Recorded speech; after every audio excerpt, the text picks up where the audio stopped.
Rian Adiputra di usianya yang ke-23 adalah pangeran manja di kerajaannya sendiri.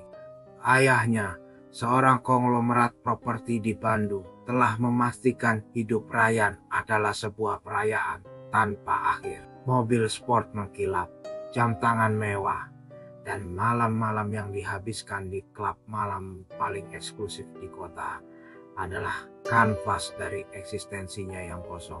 Baginya, dunia adalah sebuah katalog dan semua isinya termasuk manusia bisa dimiliki dengan harga yang tepat. Ia terbiasa mendapatkan apa yang ia inginkan kapanpun ia menginginkannya. Namun, ada satu hal yang tidak bisa ia beli.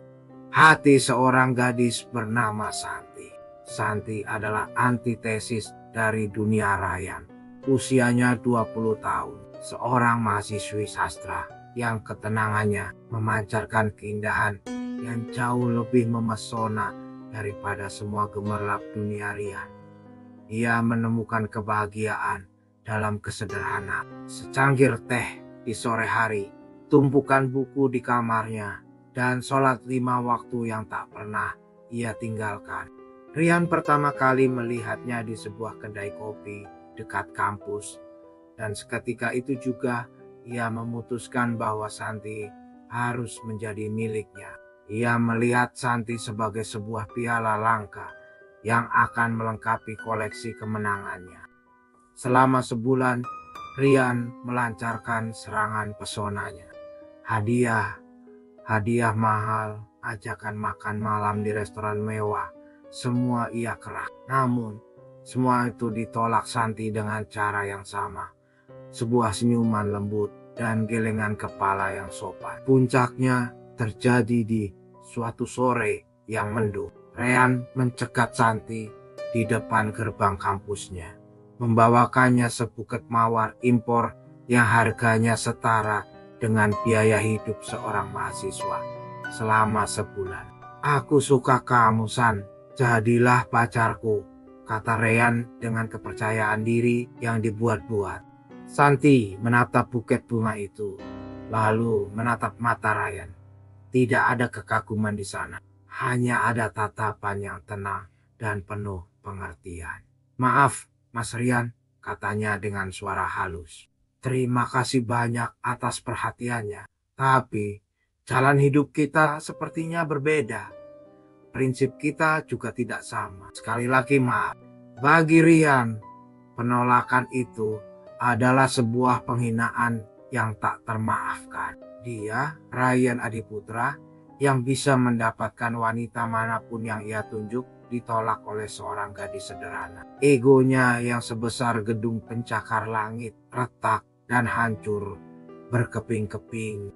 Di dalam mobilnya, ia meremukan buket mawar itu dengan tangan gemetar. Amarah dan rasa malu membakar dirinya. Jika cara baik-baik tidak berhasil, maka ia akan menggunakan cara lain. Cara dari dunia yang lebih tua dan lebih gelap. Melalui salah satu koneksi bawahnya, Rian mendapatkan nama seorang dukun sakti yang tinggal di sebuah desa terpencil di kaki Gunung Patuha.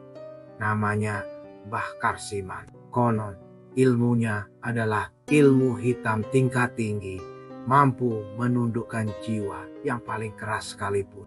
Perjalanan ke gubuk Mbah Karsiman adalah sebuah perjalanan menuju kebusukan. Gubuk kayu itu berdiri rayot di tengah rumpun bambu yang lebat, mengeluarkan aroma campuran kemenyan, tanah lembab, dan sesuatu yang amis seperti darah kering. Mbah Karsiman sendiri adalah sosok yang mengerikan. Pria tua keriput dengan mata yang keruh namun tajam, seolah bisa melihat langsung ke dalam jiwa Rian yang penuh nafsu dan amarah. "Anak muda, keinginanmu membawa bau busuk," desis Mbah Karsiman. Giginya yang kehitaman terlihat saat ia menyeringai. "Aku tidak peduli," balas Rian, meletakkan sebuah tas berisi tumpukan uang di atas meja. "Aku mau gadis itu. Aku mau dia tunduk padaku, memujaku, tidak bisa hidup tanpaku." Lakukan apapun caranya. Mbah Karsiman tertawa parau melihat tumpukan uang itu. Keinginan yang kuat didukung mahar yang pantas. Gadis itu akan datang merangkak padamu, menangis, memohon cintamu. Tapi ingat, ilmu ini punya jalannya sendiri. Berikan aku fotonya dan sehelai rambutnya jika kau punya. Ryan menyerahkan foto Santi yang ia ambil diam-diam dan beberapa helai rambut yang ia pungut dari kursi kafe tempat Santi pernah duduk. Mbah Karsiman memulai ritualnya di tengah kepulan asap kemenyan yang menyesakkan. Ia membacakan mantra-mantra dalam bahasa kuno yang tak dimengerti Rian. Ia menusuk-nusuk foto Santi dengan jarum berkarat, lalu membakarnya bersama rambut dan sesajen lainnya. Sudah dimulai, kata Mbah Karsiman. Setiap malam, saat jiwanya paling lemah, kirimanku akan mendatanginya, merayunya, menakutinya, membisikkan namamu, hingga tak ada lagi yang tersisa di pikirannya selain dirimu. Dalam sebulan, hatinya akan menjadi milikmu. Malam pertama, Santi terbangun pukul 1 dini hari. Kamarnya yang biasanya terasa damai, kini terasa dingin, membeku. Ia mendengar suara garukan pelan di jendela kamarnya.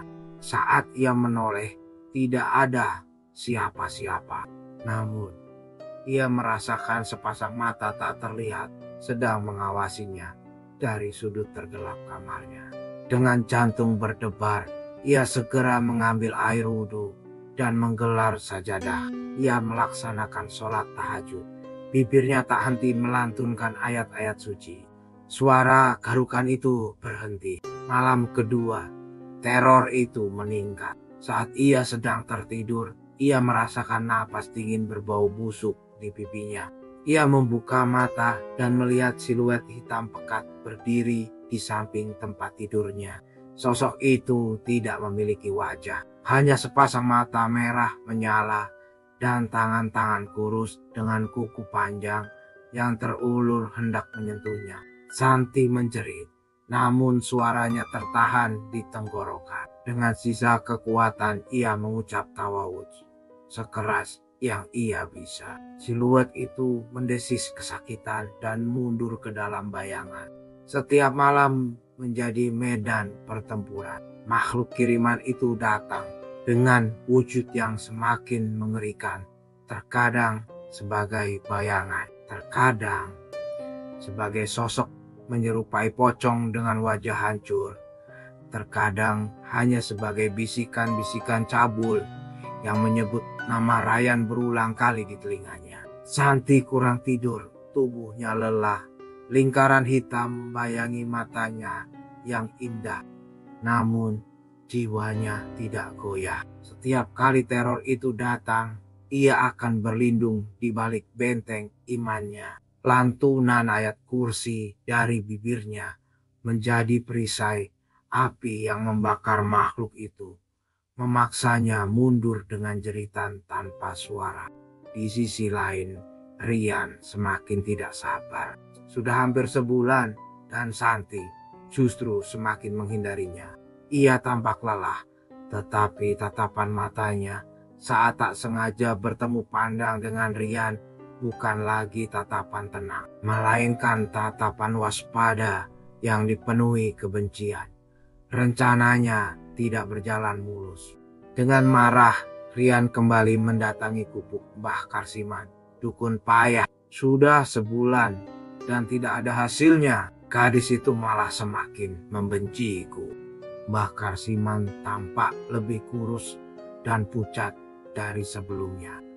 Ia menatap Rian dengan mata lelah. Gadis itu, pagarnya terlalu kuat, nak. Setiap malam kirimanku kembali dengan luka bakar. Imannya seperti benteng api. Tapi jangan khawatir. Malam ini adalah malam bulan mati. Malam di mana kekuatan gelap mencapai puncaknya. Aku akan melakukan ritual pamungkas. Aku terakhir akan kutancapkan pada jiwanya. Malam ini bentengnya akan runtuh. Malam itu di gubuknya yang pengap, Mbah Karsiman mempersiapkan ritual terkuatnya. Ia duduk bersila di depan sebuah cermin tua yang retak, dikelilingi sesajen berupa kepala ayam cemani dan kembang 7 rupa. Ia membakar kemenyan hitam yang asapnya berbau seperti daging hangus. Di hadapannya, sebuah boneka jerami yang dililiti rambut Santi tergeletak di atas kain kafan. Wahai penguasa kegelapan, pinjamkan aku kekuatanmu. Hancurkan perisainya, taklukkan jiwanya untuk tuan barunya. Mbah Karsiman merapal mantra. Suaranya bergetar karena konsentrasi. Di kamarnya, Santi merasakan serangan terkuat yang pernah ada. Dinding kamarnya seolah bergetar. Suara jeritan dan tawa melengking datang dari segala arah. Sosok hitam pekat itu kini tidak hanya satu, melainkan puluhan, merayap di langit-langit dan dinding. Mata-mata merah mereka menatapnya dengan kebencian murni. Mereka semua berbisik serempak. Rian, Rian. Santi merasa sesak napas. Rasa takut hampir melumpuhkannya, tapi ia tidak menyerah. Ia memejamkan mata, memusatkan seluruh sisa kekuatannya, dan mulai melantunkan surat Al-Falaq dan An-Nas. Dengan suara bergetar, namun mantap, ia memohon perlindungan dari kejahatan makhluk yang diciptakan, dari kejahatan malam apabila telah gelap gulita. Di gubuk Mbah Karsiman, ritual itu mencapai puncaknya. Angin di luar menderu kencang, menggoyangkan rumpun bambu seperti akan roboh. Lilin-lilin di sekitar Mbah Karsiman tiba-tiba padam serentak, menyisakan kegelapan total. Ada apa ini? Desis Mbah Karsiman merasakan ada yang salah. Tiba-tiba cermin tua di hadapannya bersinar dengan cahaya merah darah. Dari dalam cermin, sebuah jeritan mengerikan terdengar. Bukan jeritan Santi, melainkan jeritan penuh amarah dan kesakitan dari makhluk yang ia kirim. Santet itu telah ditolak dengan kekuatan yang begitu dahsyat, sehingga ia terpental kembali ke asalnya. Pintu gubuk terbanting terbuka. Sosok hitam pekat yang sama, namun kini tampak lebih besar dan lebih marah, berdiri di ambang pintu. Matanya tidak lagi menatap Mbah Karsiman, tetapi menatap tuannya yang telah gagal. Tidak, tidak, jerit Mbah Karsiman saat makhluk itu melesat ke arahnya. Ia telah kehilangan kendali. Senjata yang ia ciptakan kini berbalik untuk membunuhnya. Rian, yang menunggu di luar gubuk dengan cemas, mendengar jeritan terakhir Mbah Karsiman yang mengerikan, diikuti oleh suara tulang yang patah dan daging yang terkoyak. Ia membeku ketakutan, lalu berbalik dan lari tunggang langgang, tidak berani menoleh ke belakang. Santi terbangun saat azan subuh berkumandang. Kamarnya terasa hangat dan damai. Udara dingin yang menyesakkan telah hilang. Ia tahu mimpi buruknya telah berakhir. Ia merasa ringan, seolah beban berat telah terangkat dari pundaknya. Ia sholat subuh dengan air mata syukur yang membasahi pipinya. Hari itu ia kembali menjalani hidupnya dengan normal, dengan senyum yang kembali merekah di wajahnya. Namun bagi Rian, mimpi buruknya justru baru dimulai. Beberapa hari kemudian, jasad Mbah Karsiman ditemukan oleh penduduk desa dalam kondisi yang mengenaskan. Tubuhnya hancur, seolah dicabik-cabik binatang buas. Sejak malam itu, Rian tidak pernah sama lagi. Ia mulai melihatnya dimanapun ia berada. Saat ia menatap cermin, pantulan wajah Mbah Karsiman yang hancur menyeringai padanya. Saat ia mencoba tidur, ia mendengar suara tawa parau sang dukun di telinganya. Saat ia sendirian, Ia merasakan sentuhan dingin dan keriput di tengkuknya. Arwah Mbah Karsiman yang mati penasaran karena ilmunya sendiri, kini telah menemukan tuan baru. Rian, sang pemesan, kini menjadi target abadi dari hantu yang ia ciptakan sendiri.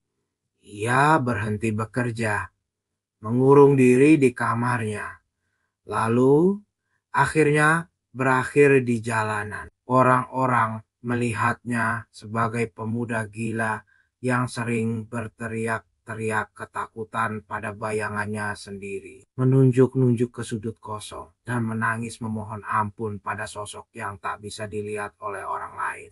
Di sebuah sudut jalan di kota Bandung, Rian Adiputra, sang pangeran manja, kini hidup dalam neraka pribadinya.